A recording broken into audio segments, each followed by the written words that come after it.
ارتفاعا.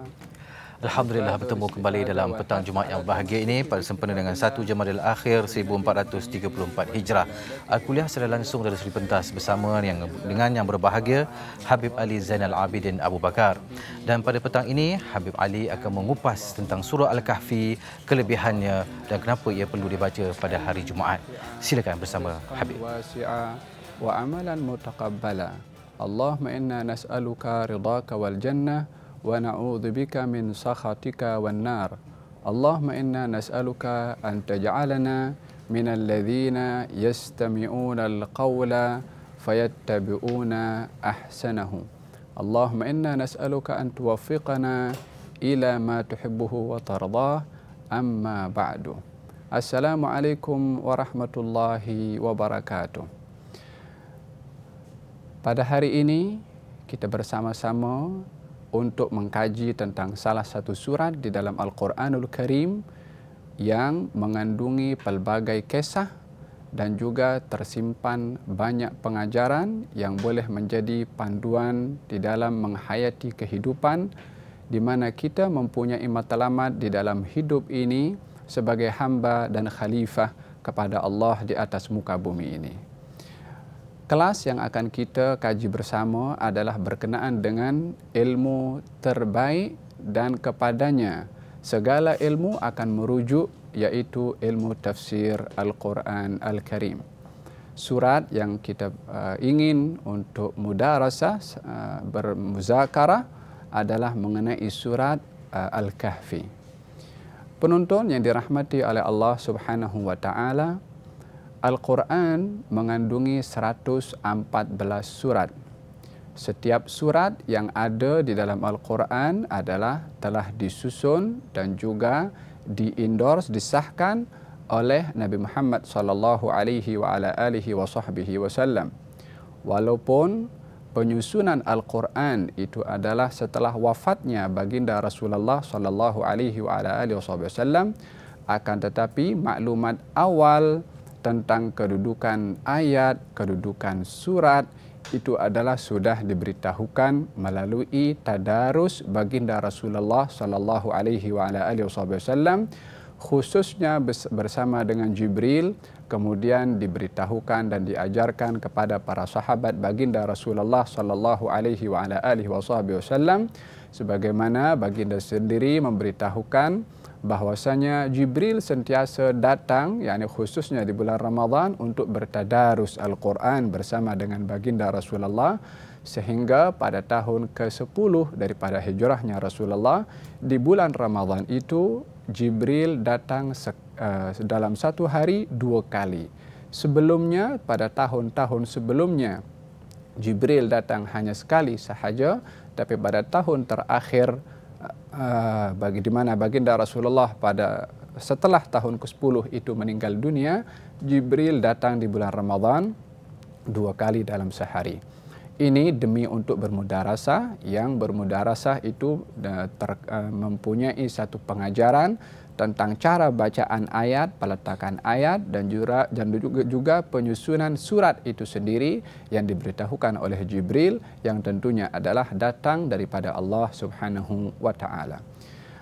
Kita ingin melihat kenapa surat yang akan kita kaji ini diberi nama surat Al-Kahfi. Kita juga ingin mengetahui melalui mudarasah kita ini tentang fadilat surat Al-Kahfi. Apa sebab diturunkan surat Al-Kahfi dan apa isi kandungan surat Al-Kahfi.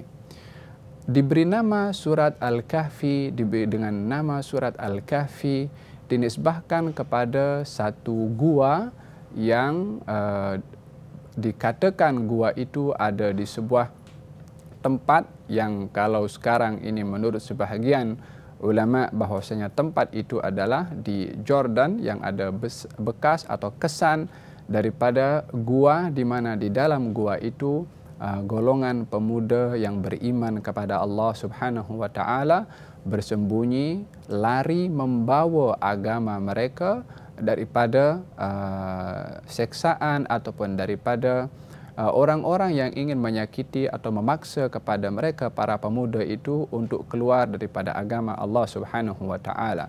Maka mereka berada di dalam gua itu untuk menyelamatkan diri dan lari bersama dengan agama Allah Subhanahu wa taala. Dinamakan surat itu dengan nama surat Al-Kahfi, dinisbahkan kepada gua di mana mereka para pemuda berada di dalam gua tersebut dan tidur di dalam gua itu. Kenapa surat Al-Kahfi diberi nama surat Al-Kahfi? Setiap surat diberi nama mempunyai hubung kait dengan isi kandungan surat itu. Surat Al-Baqarah dinamakan surat Al-Baqarah, artinya lembu betina, disebabkan oleh kerana di dalam surat itu mengandungi kisah tentang lembu yang disembelih, yang disuruh oleh Nabi Musa demi untuk membuktikan siapa pelaku pembunuhan kepada seseorang yang membunuh daripada kalangan Bani Israel. Surat Al-Fil, Al-Fil artinya gajah, diberi nama surat Al-Fil disebabkan dalam surat itu mengandungi kisah tentang gajah yang dibawa oleh Abraha untuk menghancurkan Al-Ka'bah. Di dalam surat Al-Quran juga dinamakan surat An-Naml, iaitu artinya semut, disebabkan ada kisah semut di dalam surat itu. Demikian surat-surat yang lain, Allah menyebutkan tentang satu kisah di dalam surat itu, yang kemudian dengan sebab itu surat tersebut diberi nama surat kisah tersebut. Di dalam surat Al-Kahfi, kalau kita kaji bersama insya-Allah nanti secara keseluruhan, kita akan dapati banyak kisah-kisah yang ada dalam surat itu selain daripada kisah pemuda yang berada di dalam gua Al-Kahfi. Di dalam surat Al-Kahfi ada kisah Nabi Musa dengan Nabi Khidir alaihissalam. Di dalam surat Al-Kahfi ada kisah tentang Dzulqarnain. Di dalam surat Al-Kahfi juga ada kisah adik-beradik, yang satu kaya, yang satu miskin, yang kaya lalai, yang miskin mengingatkan kepada yang kaya. Akan tetapi pemberian nama kepada surat Al-Kahfi itu dinamakan Al-Kahfi. Bukan dinamakan surat Dzulqarnain, walaupun Dzulqarnain kisahnya ada dalam surat Al-Kahfi. Tidak dinamakan surat Musa atau Khidir umpamanya, walaupun di dalamnya ada kisah tentang Nabi Musa alaihissalam. Akan tetapi dinamakan surat Al-Kahfi, walaupun Nabi Musa lebih mulia berbandingkan kepada Ashabul Kahfi. Walaupun kisah Nabi Khidir itu adalah lebih mulia daripada mereka Al-Kahfi, karena Nabi Musa Nabi dan Rasul dan Kalimullah. Khidir itu adalah hamba kepada Allah yang dimuliakan oleh Allah dengan ilmu yang tak dimiliki oleh Nabi Musa. Akan tetapi surat itu dinamakan surat Al-Kahfi, merujuk kepada bagaimana mereka kaum remaja, pemuda, yang mana pemuda ini adalah dikagumi oleh Allah Subhanahu wa taala bila mana didapati pemuda hidup dalam keadaan taat kepada Allah Subhanahu wa taala. Allah merasa takjub dan hairan bila mana melihat kepada seorang remaja, pemuda yang di masa mudanya menghabiskan masa itu untuk mengabdikan diri kepada Allah Subhanahu wa taala. Demikian disebabkan oleh kerana usia remaja atau usia muda itu menghadapi cabaran yang sangat berat berbandingkan kepada usia-usia yang lain. Oleh kerana cabaran itu berat bagi mereka yang berada dalam usia remaja dan usia muda, bila mana didapati remaja pemuda itu berjaya menghadapi cabaran itu, lebih mendekatkan diri kepada Allah dan tidak mengikuti hawa nafsu mereka untuk menghabiskan masa remajanya, masa mudanya kepada perkara-perkara yang melalaikan kepada Allah Subhanahu wa taala, maka mereka itu dikagumi oleh Allah Subhanahu wa taala. Bahkan di dalam hadis baginda Rasulullah sallallahu alaihi wasallam bersabda, di antara 7 golongan yang di antara 7 golongan itu dinaungi, dilindungi oleh Allah Subhanahu wa taala, di mana pada hari itu, yakni di hari kiamat, tiada perlindungan, tiada naungan kecuali hanya naungan Allah Subhanahu wa taala. Di antara 7 golongan itu adalah syabun nasya'a fi ibadatillah, remaja atau pemuda yang dia itu hidup pada masa remaja dan masa mudanya itu di dalam mengabdikan diri kepada Allah, taat kepada Allah Subhanahu wa taala, maka itu adalah satu keistimewaan yang diberikan oleh Allah kepada para pemuda, para remaja yang menghabiskan masa mudanya itu untuk beribadah kepada Allah Subhanahu wa taala. Oleh kerana kedudukan para remaja itu yang begitu dikagumi oleh Allah bila mana taat kepada Allah Subhanahu wa taala, maka kisah para remaja, para pemuda dalam surat Al-Kahfi ini dinamakan surat itu dengan nama surat Al-Kahfi, nisbah atau sandaran kepada para remaja yang dia lari membawa agama Allah. Mereka itu dikagumi oleh Allah Subhanahu wa taala. Ini mengenai kenapa surat Al-Kahfi diberi nama surat Al-Kahfi. Perkara yang kedua yang perlu untuk kita ketahui berkenaan dengan surat Al-Kahfi ini mengenai tentang sabab turunnya surat Al-Kahfi itu. Di dalam Al-Quranul Karim terdapat ayat-ayat atau surat-surat yang turun dengan adanya sebab, kemudian ayat diturunkan dengan sebab tersebut. Sebabnya terkadang berupa soalan. Sahabat bertanya dengan Rasulullah, maka jawabannya adalah dijawab melalui wahyu dari Allah kepada baginda Rasulullah sallallahu alaihi wasallam. Terkadang ayat atau surat diturunkan oleh Allah dengan sebab kejadian yang berlaku di zaman Rasulullah sallallahu alaihi wasallam. Maka dengan kejadian itu diturunkan oleh Allah Subhanahu wa taala ayat baik untuk menjernihkan apa yang terjadi atau untuk memberikan satu klarifikasi apa yang sedang berlaku ataupun berupa teguran kepada mereka yang ingin dinasihati oleh Allah Subhanahu wa taala, seperti berlakunya perselisihan antara Sayyidina Abu Bakar As-Siddiq radhiyallahu anhu wa arda dengan Sayyidina Umar ibn al-Khattab ketika dalam satu permasalahan yang mereka saling berbalah sesama sendiri di hadapan Rasulullah sallallahu alaihi wasallam, sehingga suara mereka itu terangkat melebihi nada suara Nabi Muhammad sallallahu alaihi wasallam. Turun firman Allah Subhanahu wa taala sebagai sebab yang berlaku antara Sayyidina Abu Bakar dengan Sayyidina Umar, sebagai nasihat, sebagai teguran dan juga sebagai pengajaran untuk mereka berdua dan juga untuk seluruh umat Nabi Muhammad sallallahu alaihi wasallam. Ya ayyuhalladzina amanu la tarfa'u aswatakum fawqa sawtin nabi an tahbata a'malukum wa antum la tash'urun. Wahai orang-orang beriman, jangan kamu mengangkat suara kamu melebihi suara Nabi Muhammad sallallahu alaihi wasallam sehingga akan digugurkan daripada kamu amal perbuatan ibadah kamu, yakni ganjaran, sementara kamu tidak menyedari akan hal yang demikian.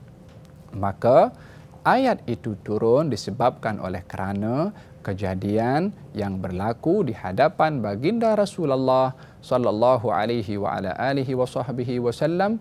Maka kata Sayyidina Abu Bakar As-Siddiq, selepas turun ayat itu, saya tidak lagi bercakap dengan baginda Rasulullah sallallahu alaihi wasallam illa hamsa, kecuali berbisik-bisik ketika berbicara kepada baginda Rasulullah sallallahu alaihi wasallam. Alhamdulillah, demikianlah pembukaan daripada Habib tentang maksud nama yang diberikan kepada surah Al-Kahfi dan kenapa surah Al-Kahfi diturunkan. InsyaAllah kita akan sambung lagi kupasan bersama dengan Habib selepas kita berehat seketika. Silakan.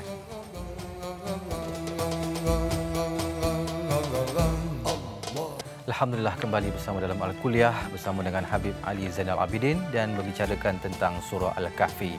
Dan insya-Allah Habib akan menguraikan tentang ayat pertama dan ayat kedua. Silakan Habib. Di antara sebab yang menjadi sebab turunnya Al-Quranul Karim, kejadian sebagaimana saya sebutkan sebentar tadi, dan juga soalan. Surat yang kita bahas pada hari ini adalah salah satu surat yang diturunkan oleh Allah Subhanahu wa taala dengan sebab yang mana sebabnya itu berupa soalan. Bila mana sebab daripada turunnya ayat ini berupa soalan dan daripada soalan itu datang jawaban daripada Allah Subhanahu wa taala, memberikan satu inspirasi kepada kita bahwasanya miftahul ilmi as-su'al. Kunci kepada ilmu itu adalah bertanya. Kunci kepada ilmu adalah bertanya. Dalam surat Al-Kahfi ini Allah amat concern dengan ilmu melalui soalan. Ini ayat atau surat sebagaimana saya katakan diturunkan disebabkan adanya soalan. Soalan yang disampaikan oleh orang bukan Islam. Motif daripada soalan itu adalah sebagai tes kepada baginda Rasulullah sallallahu alaihi wasallam. Walaupun motif kepada soalan itu bukan nakkan jawaban, motif daripada soalan itu hanya untuk nak membuktikan dustanya Rasulullah sallallahu alaihi wasallam. Motif daripada soalan itu adalah karena kedengkian mereka si penanya itu kepada baginda Rasulullah sallallahu alaihi wasallam. Akan tetapi oleh kerana soalan itu menyentuh tentang satu perkara hakikat, tentang satu sejarah, tentang satu fakta yang memang fakta itu berlaku dan memang pada fakta itu terkandung banyak kisah, Allah Subhanahu wa taala tidak melihat kepada motif si penanya, tetapi Allah lebih concern kepada isi kandungan pertanyaan sehingga Allah Subhanahu wa taala memberikan jawaban surat Al-Kahfi kepada soalan yang ditanyakan oleh segolongan manusia kepada baginda Rasulullah sallallahu alaihi wasallam.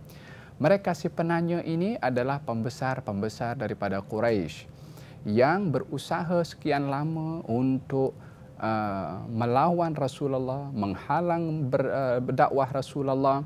Maka usaha demi usaha mereka ini tak berjaya untuk menghalang dakwah baginda Rasulullah sallallahu alaihi wasallam. Maka mereka orang-orang musyrikin Quraisy berfikir, bermusyawarat satu dengan yang lain.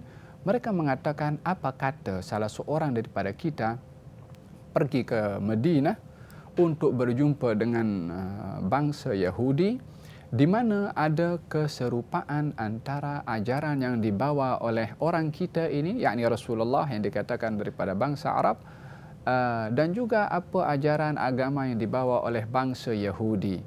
Keserupaan itu dilihat daripada sudut mereka orang-orang Yahudi mendakwa ajaran agama yang mereka yakini itu adalah agama samawi, yakni agama yang datang daripada langit atau turun daripada wahyu Allah Subhanahu wa taala. Nabi pun juga mendakwa hal yang sama. Maka mereka pembesar-pembesar Quraisy ingin membuktikan adakah sumber agama Yahudi dan agama yang dibawa oleh baginda Rasulullah adalah sumber yang sama ataupun berbeza. Maka baginda Rasulullah sallallahu alaihi wasallam ketika mendakwa ajaran agama yang dibawa itu adalah agama daripada Allah Subhanahu wa taala, mereka kaum Quraisy datang ke kota Madinah, berjumpa dengan Yahudi dan bertanya tentang kebenaran dakwah yang dibawa oleh Rasulullah sallallahu alaihi wasallam. Maka mereka puak Yahudi berkata kepada pembesar-pembesar Quraisy ini, tanya kepada dia, kalau memang dia itu adalah mengaku dirinya Nabi dan pembawa ajaran daripada langit, tanya tentang 3 perkara. Kalau dia boleh jawab 3 perkara itu, bermakna ajaran yang dibawa itu adalah benar daripada Allah Subhanahu Wa Taala atau ajaran yang benar. Yang pertama, disuruh ditanyakan tentang Ashabul Kahfi ini. Yang kedua, diminta untuk ditanyakan tentang ruh, yakni apa itu tentang ruh atau jiwa. Yang ketiga adalah disuruh tentang seorang yang berkeliling di atas muka bumi ini, yang dimaksudkan adalah kisah Dzulqarnain. Kata mereka puak Yahudi, kalau dia boleh jawab 3 soalan ini, maka dia adalah benar dalam dakwahannya. Mereka pun orang-orang Quraisy kembali ke kota Mekah dengan gembira dan mereka yakin bahwasanya tak mungkin Nabi Muhammad boleh menjawab tentang soalan-soalan yang tak diketahui oleh baginda Rasulullah, oleh kerana yang ditanyakan itu kisah tentang golongan atau kisah yang berlaku beratus tahun sebelum lahirnya Nabi Muhammad SAW. Dan diminta untuk disuruh untuk bertanya tentang ruh, yang mana perkara itu adalah perkara yang ghaib, yang tidak dapat dirasa oleh indera kita. Kemudian disuruh tentang kisah yang lama juga tentang seseorang yang berkeliling di atas muka bumi ini, yaitu Dzulqarnain pun menceritakan tentang kisah seorang yang hidup beratus atau berabad lamanya, jauh daripada zaman baginda Rasulullah. Mereka meyakini Nabi ini tak belajar, Nabi ini tak berguru, Nabi tak pandai baca, Nabi tak pandai tulis. Tak mungkin dia nak dapatkan informasi berkenaan dengan kisah-kisah sejarah yang beratus atau berabad tahun lamanya daripada zaman Rasulullah sallallahu alaihi wa ala alihi wa sahbihi wasallam. Akan tetapi ketika mereka datang kepada Rasulullah dan memberitahukan akan pertanyaan itu, kalau boleh dijawab, maka mereka akan beriman kepada baginda Rasulullah sallallahu alaihi wa ala alihi wasallam. Maka baginda pun seronok dan gembira disebabkan baginda tahu bahwasanya soalan yang ditanyakan itu, walaupun baginda tak tahu, baginda yakin bahwasanya baginda akan diberitahu jawabannya oleh Allah sebab beliau tidak berdusta dengan ajaran yang beliau bawa. Beliau yakin pasti beliau akan dibantu, ditolong oleh Allah Subhanahu Wa Taala untuk menjawab, yang dengan jawaban itu menyebabkan mereka beriman kepada Rasulullah. Dan memang matlamat utama Rasulullah adalah menginginkan mereka semua, khususnya pembesar-pembesar Quraisy, beriman kepada baginda Rasulullah sallallahu alaihi wa ala alihi wasallam. Akan tetapi ada sedikit di situ satu teguran yang halus daripada Allah Subhanahu Wa Taala kepada baginda Rasulullah sallallahu alaihi wa ala alihi wasallam ketika baginda menjanjikan jawaban daripada 3 soalan yang ditanyakan kepada baginda Rasulullah. Baginda menjawab, esok aku beri jawaban. Baginda berkata esok aku beri jawaban sebab baginda merasa yakin kalau akan diberi jawaban oleh Allah Subhanahu Wa Taala, dan baginda pun hendak jawaban itu segera supaya tidak ditunda mereka itu untuk memeluk kepada agama yang dibawa oleh Nabi Muhammad sallallahu alaihi wa ala alihi wasallam. Maka keesokan hari Jibril tidak turun membawa wahyu. Hari kedua Jibril tidak turun. Hari demi hari, hampir 15 hari tidak turun wahyu, sementara baginda Rasulullah menunggu datangnya wahyu. Dan baginda Rasulullah tidak akan bercakap daripada hawa nafsunya, melainkan beliau akan bercakap atas wahyu yang diturunkan oleh Allah Subhanahu Wa Taala. Sementara kaum musyrikin hari demi hari datang kepada Rasulullah dan bertanya jawaban. Pada akhirnya setelah hari ke-15 itu diturunkan wahyu oleh Allah Subhanahu Wa Taala, jawaban kepada baginda Rasulullah sallallahu alaihi wasallam akan soalan yang ditanyakan kepada baginda Rasulullah, dan juga sedikit nasihat untuk beliau dan untuk semua umat manusia. Bila mana menjanjikan sesuatu itu kepada orang lain, maka janganlah janji itu diucapkan kecuali dengan sebutan insya-Allah. Yakni bila mana diizinkan, dikehendaki oleh Allah akan berlaku, pasti akan berlaku. wala taqulanna li syai'in inni fa'ilun dzalika ghadan illa an yasha Allah. Dan jangan sekali-kali engkau, wahai Rasulullah, wahai Muhammad, berkata, aku akan melakukannya esok, kecuali engkau iringkan bersama dengan kata-kata engkau itu esok dengan sebutan insya Allah, bila mana dikehendaki oleh Allah Subhanahu wa taala. Oleh karena demikian para ulama itu menggalakkan, menganjurkan, bahkan merupakan adab dan sunnah bila mana kita berjanji kepada orang lain, hendaklah janji itu diiringi dengan insya Allah. Oleh kerana janji kita itu tidak tertakluk kepada kemampuan dan keupayaan serta kehendak kita sahaja, sementara kehendak kita, kemampuan kita itu tertakluk dengan kehendak dan kemampuan Allah Subhanahu wa taala. Bila mana menghendaki Allah Subhanahu wa taala, apa yang kita niatkan untuk kita buat akan kita buat. Bila mana Allah tak menghendaki, apa yang kita niatkan, apa yang kita rancang, yang menentukan adalah Allah Subhanahu wa taala. Maka turun surat Al-Kahfi sebagai jawaban daripada baginda Rasulullah sallallahu alaihi wasallam kepada mereka si penanya itu, walaupun pada akhirnya mereka yang bertanya tidak beriman pun kepada baginda Rasulullah sallallahu alaihi wasallam. Daripada apa yang saya jelaskan di sini, kita dapat memahami bahwasanya soalan, pertanyaan kunci kepada ilmu. Dan Allah amat concern kepada ilmu sehingga Allah memberikan jawaban kepada soalan itu terlepas daripada motif si penanya itu, bila mana soalan itu mengandungi akan satu ilmu dan manfaat yang boleh dikongsi sama oleh orang lain. Yang ketiga adalah adab ketika kita memberikan jawaban, adab ketika berjanji, iaitu hendaklah diiringi dengan kalimat insya Allah.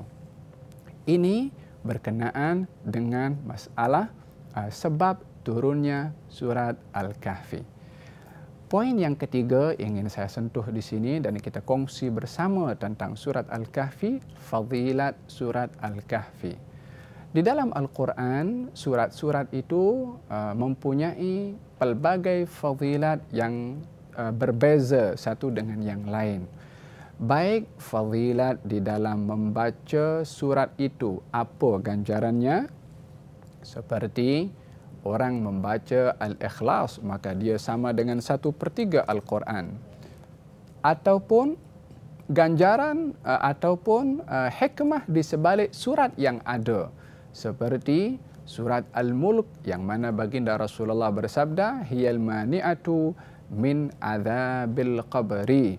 Surat Al-Mulk itu, surat Tabarak itu adalah penghalang, penghadang kepada seseorang daripada seksa kubur. Oleh sebab yang demikian digalakkan untuk membaca surat Al-Mulk, surat Tabarak setiap hari, khususnya sebelum tidur, dengan harapan moga-moga bila mana tidur kita itu adalah tidur yang terakhir dan tidak kembali, kita sudah memasang satu perisai untuk menghalang apa seksa kubur yang boleh dikenakan oleh Allah Subhanahu wa taala disebabkan oleh kerana kesilapan dan Alhamdulillah. kesalahan. Kunci kepada ilmu ialah bertanya. Dan apabila kita berjanji, hendaklah kita ikuti dengan insya-Allah. Itulah antara pengajaran yang dapat dikutip daripada yang disampaikan oleh Al-Fadil Habib Ali Zainal Abidin. Dan kita akan sambung dengan fadilat-fadilat yang akan disampaikan oleh Al-Fadil Habib selepas daripada kita berehat seketika. Silakan.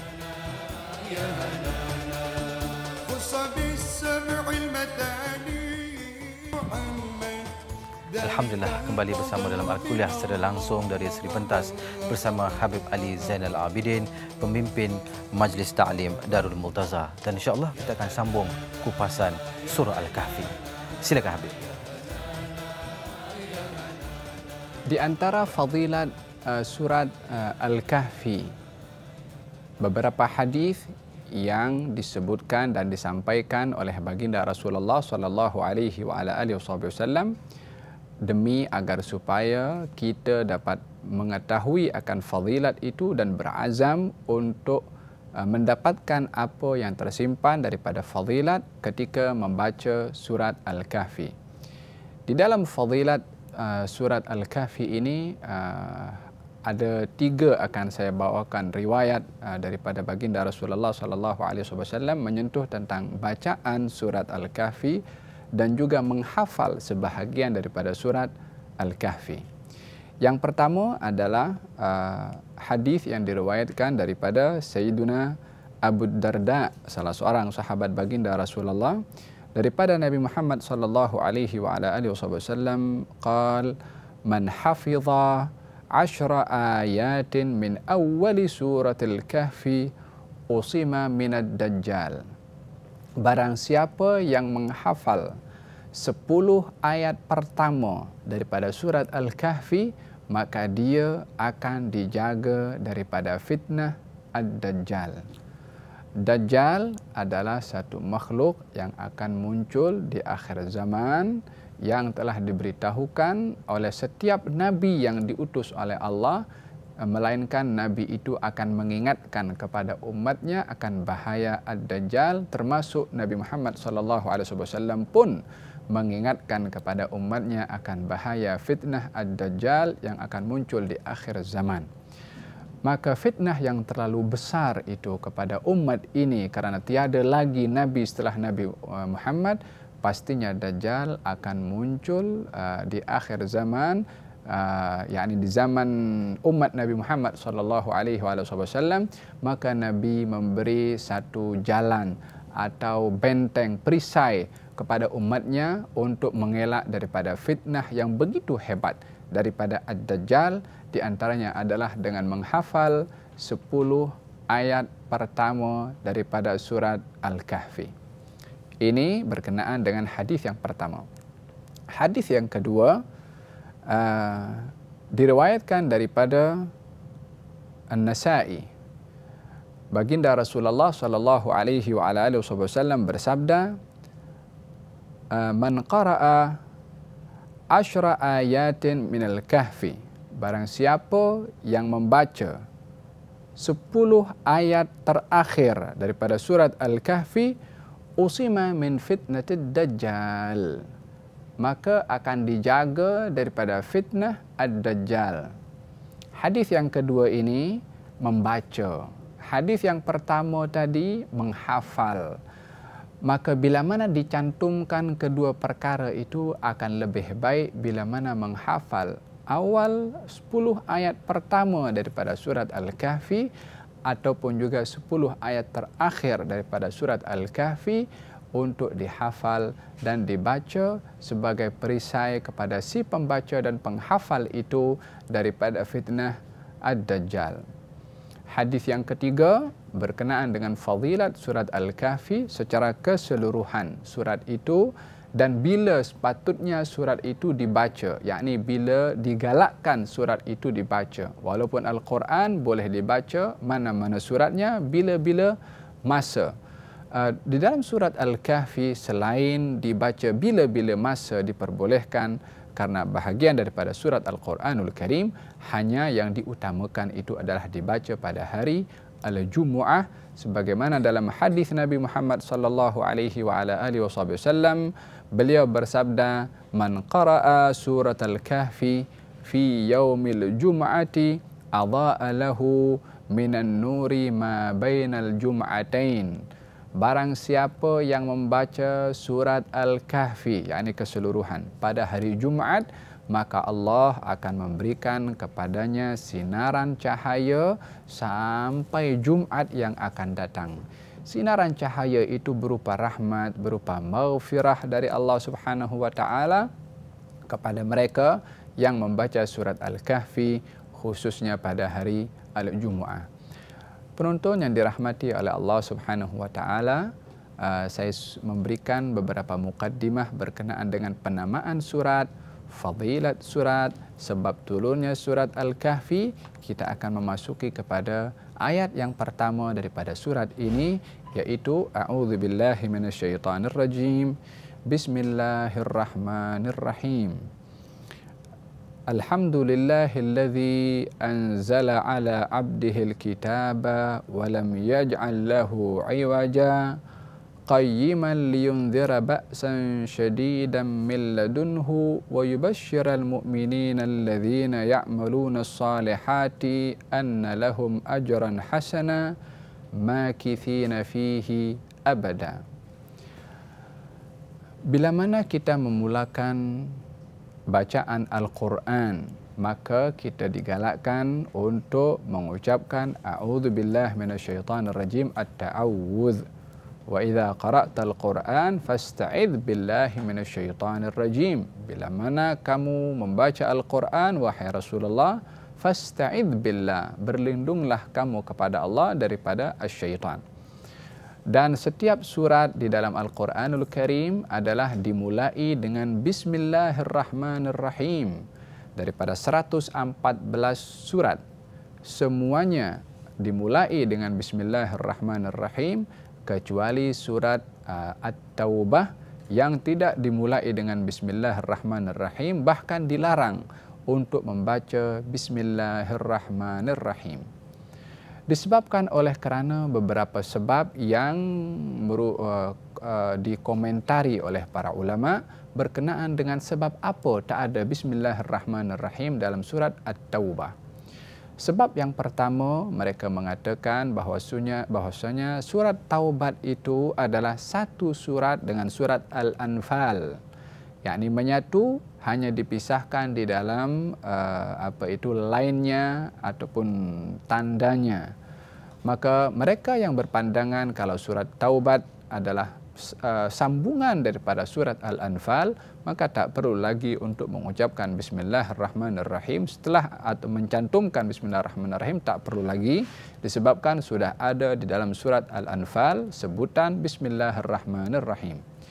Yang kedua adalah melihat ketidaksesuaian peletakan Bismillahirrahmanirrahim bersamaan dengan awal surat At-Taubah itu, awal surat At-Taubah itu yang menceritakan tentang murka Allah Subhanahu wa taala. Bara'atum minallah. Permulaan surat Taubat itu menceritakan tentang murka Allah kepada kaum musyrikin.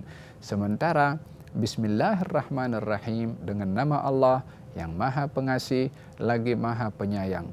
Murka dari Allah kepada kaum musyrikin. Peletakannya macam tak sesuai antara nama Allah Ar-Rahman, pengasih, dan Ar-Rahim, penyayang, kemudian dengan sifat murka di situ. Dari segi peletakan itu macam tak sesuai. Oleh sebab yang demikian, surat At-Taubah tidak diletakkan Bismillahirrahmanirrahim. Berbeza dengan surat-surat yang lainnya.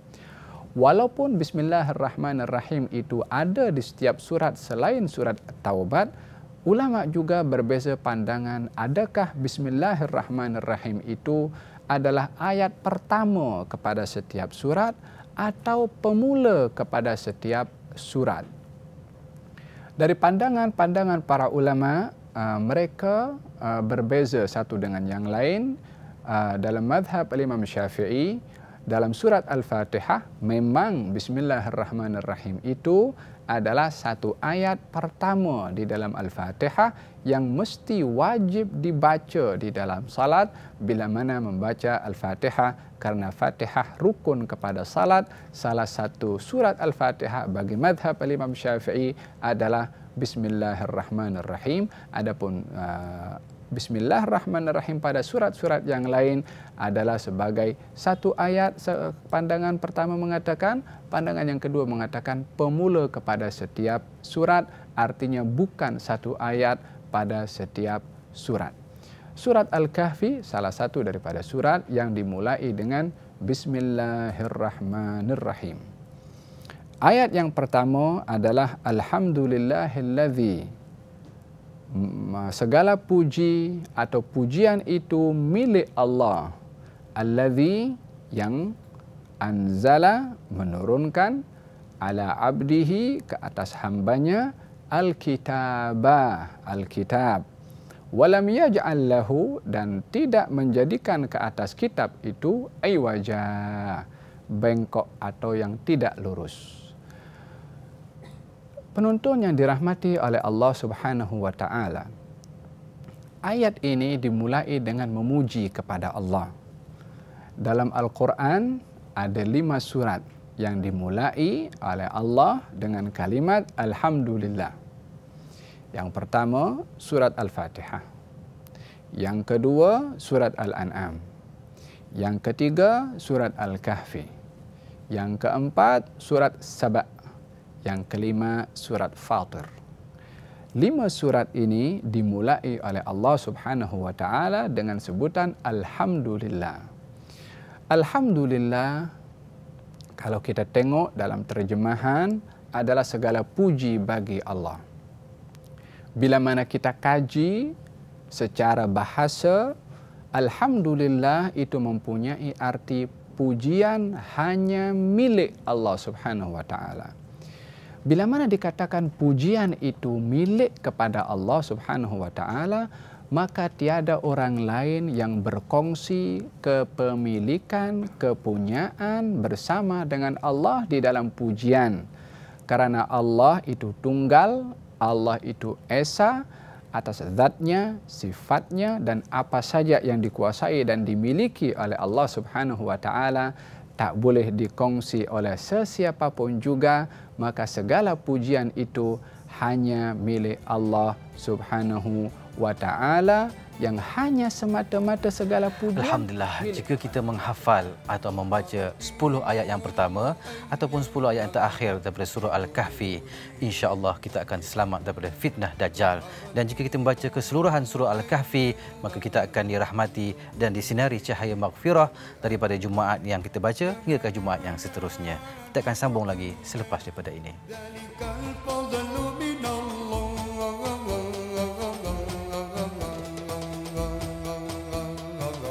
Alhamdulillah, kita bersama kembali dalam pengajian kita bersama yang berbahagia Habib Ali Zainal Abidin tentang surah Al-Kahfi. Kita teruskan dengan ayat pertama. Silakan Habib. Bila mana pujian itu dimiliki oleh Allah Subhanahu wa taala, maka tiada selain daripada Allah Subhanahu wa taala yang berhak dipuji secara mutlak dengan istiqlaliyah, dengan dia sendiri yang berhak untuk dipuji, disebabkan oleh kerana pujian hanya milik Allah Subhanahu wa taala. Walaupun kita memuji kepada orang yang layak untuk dipuji, atau kita menyebut kemuliaan yang ada pada seorang, yang kemuliaan itu merupakan satu pujian, pada hakikatnya pujian itu adalah milik Allah, kerana yang memberi kelebihan kepada orang yang dipuji itu juga adalah Allah Subhanahu wa taala. Maka pujian kita sesama kita adalah pujian subjektif, hakikat pujian itu hanya milik Allah Subhanahu wa taala. Untuk melihat perkara yang sedemikian, maka pujian itu terbagi menjadi beberapa bahagian. Yang pertama, pujian Allah kepada zatnya. Yang kedua, pujian Allah kepada hambanya. Yang ketiga adalah pujian hamba kepada Allah. Yang keempat, pujian hamba sesama hamba. Ada 4 jenis pujian yang saya sebutkan sebentar tadi. Pujian Allah ke atas zatnya, apa yang kita baca pada hari ini, yaitu Alhamdulillah. yakni segala puji bagi Allah Subhanahu wa taala. Allah memuji kepada dirinya, kepada zatnya. Kenapa Allah memuji kepada zatnya dan kepada dirinya? Nanti saya akan jawab. Yang kedua adalah pujian Allah kepada hambanya. Allah memuji, ni'mal abdu innahu awwab. Sebaik-baik hamba itu adalah yang suka kembali kepada Allah. Dipuji oleh Allah Subhanahu wa taala seperti mana pujian Allah kepada Nabi Ibrahim, innahu awwah, yang suka kembali kepada Allah Subhanahu wa taala.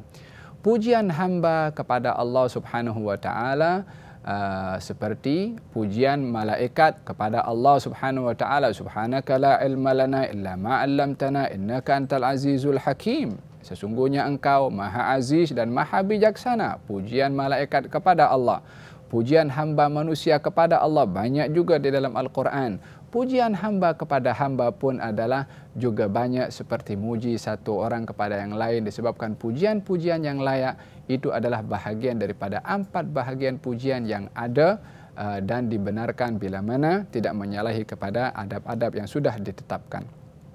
Kenapa Allah memuji kepada dirinya dengan sebutan Alhamdulillah?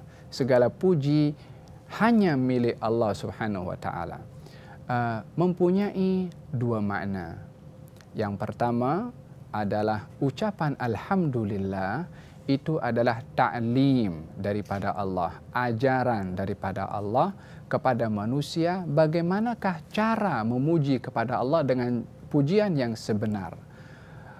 Kalau Allah tidak mengajarkan kepada manusia cara memuji kepada Allah Subhanahu wa taala, maka manusia tidak dapat memenuhi hak pujian kepada Allah Subhanahu wa taala disebabkan oleh kerana kapasiti, kemampuan, keupayaan manusia untuk memahami Allah Subhanahu wa taala adalah amat sempit berbandingkan hakikat Allah Subhanahu wa taala yang begitu agung dan begitu tinggi kedudukannya sehingga pujian manusia itu tak menepati akan keagungan Allah, sehingga pujian yang tak menepati akan keagungan itu akan menjadi satu penghinaan disebabkan oleh kerana tak sesuai dengan kedudukan yang dipuji. Oleh kerana perkara yang demikian, Allah ajar kepada manusia bagaimana cara memuji kepada Allah Subhanahu wa taala. Dalam sebuah hadis baginda Rasulullah sallallahu alaihi wasallam bersabda, at-tahuru syatrul iman, bersuci itu separuh daripada iman. Walhamdulillahi tamla'ul mizan, kalimat alhamdulillah, alhamdulillah tamla'ul mizan, memenuhi timbangan. Hanya alhamdulillah sahaja. Nak dibandingkan dengan amalan-amalan yang lain, alhamdulillah tamla'ul mizan, memenuhi timbangan bagi mereka yang ditimbang. Oleh karena yang demikian, seorang sahabat Nabi Muhammad sallallahu alaihi wasallam ketika salat di belakang Rasulullah, ketika rukuk lalu kemudian i'tidal, dia mengatakan Rabbana walakal hamdu hamdan katsiran tayyiban mubarakan fi. Suaranya itu dikeraskan oleh sahabat itu. Selesai salam, Nabi tanya, siapa tadi orang yang membaca bacaan demikian pujian itu kepada Allah? Kata sahabat itu mengatakan, saya ya Rasulullah. Baginda bersabda, saya melihat lebih daripada 30 malaikat bersegera untuk mengambil ganjaran amalan memuji tadi kepada Allah Subhanahu wa taala. Berebut malaikat untuk mengambil, ingin meraih kehormatan untuk membawa bacaan itu kepada Allah Subhanahu wa taala disebabkan oleh kerana nilai pujian itu kepada Allah Subhanahu wa taala. Dalam riwayat yang lain, seorang yang memuji kepada Allah Subhanahu wa taala dengan satu pujian yang begitu agung, alhamdulillahi, segala puji bagi Allah Subhanahu wa taala, hamdan yuwafi ni'amahu yukafi'u mazidah. Ya Rabbana lakal hamdu kama yanbaghi li jalali wajhika wa li 'azimi sultanik.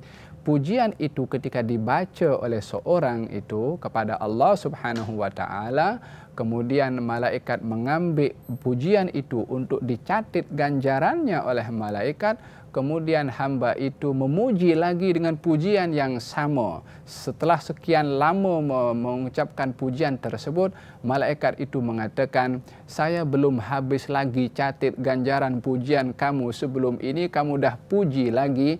Macam mana saya nak catat ganjaran yang begitu besar, karena pujian yang terkandung di dalam kata-kata itu adalah amat agung dan amat luas. Maka malaikat datang kepada Allah Subhanahu wa taala bertanya, ya Allah, hambamu ini memuji dengan pujian alhamdulillahi hamdan yuwafi ni'amahu yukafi'u mazidah, ya Rabbana lakal hamdu kama yanbaghi li jalali wajhika wa li 'azimi sultanik. Saya belum habis nak catat itu ganjaran pujian, maka dia dah memuji lagi. Macam mana saya nak catat ya Allah? Kata Allah Subhanahu wa taala, catatlah macam mana dia lafazkan pujian itu, biar aku, yakni Allah Subhanahu wa taala, yang memberikan ganjaran kepada hamba tersebut. Makna yang pertama kepada alhamdulillah, iaitu adalah ajaran dari Allah bagaimana memuji kepada Allah Subhanahu wa taala, dan yang kedua adalah arahan daripada Allah Subhanahu wa taala untuk mengingati akan nikmat Allah Subhanahu wa taala yang diberikan kepada kita, untuk kita bersyukur kepada Allah melalui pujian kita kepada Allah Subhanahu wa taala. Pujian itu adalah syukur. Hari ini kita dapat tahu mengapa dinamakan surah Al-Kahfi, kenapa surah ini diturunkan serta fadilat kita sekiranya kita mengamalkan surah Al-Kahfi. Dan alhamdulillah Habib juga sempat mengupas sebahagian daripada ayat pertama. Jangan lupa saudara, ada lagi 109 ayat daripada surah Al-Kahfi ini yang akan dikupas oleh Al-Habib pada minggu hadapan, insya-Allah. Sehingga bertemu kembali. Wabillahi taufiq wal hidayah. Assalamualaikum warahmatullahi wabarakatuh. Ia menutupi demi langit beserta seluruh binaannya, demi bumi serta yang ada di hamparannya, demi jiwa dan seluruh penyempurnaannya. Allah Subhanallah, Allah Subhanallah, Allah Subhanallah, Allah Subhanallah.